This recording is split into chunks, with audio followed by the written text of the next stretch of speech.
नमस्कार.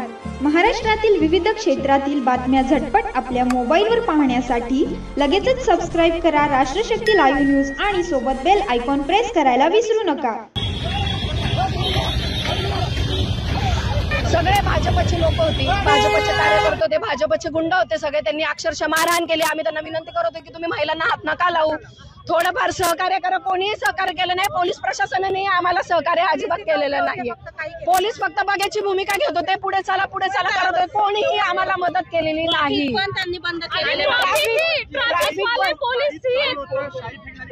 शाई फेक झाली, दगड फेक झाली, मोठे मोठे दगड, अंडे फेक, चप्पल फेक सगळे झाले. आसिम सरोदे होते, निखिल वागळे होते, त्यानंतर आमचे सर्व पदाधिकारी होते.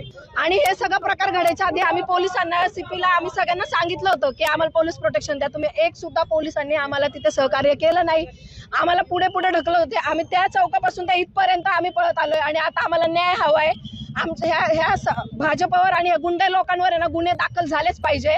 आणि रुपालीताई चाकणकर आणि चित्राताई वाघ, आता आम्हाला न्याय हवाय. आम्हाला तुम्ही न्याय द्या. आमच्यावर हा अन्याय झालेला आहे. हा गुंडा राज आहे, हा भाजपचा गुंडा राज आहे. हे गुंड आहेत सगळे.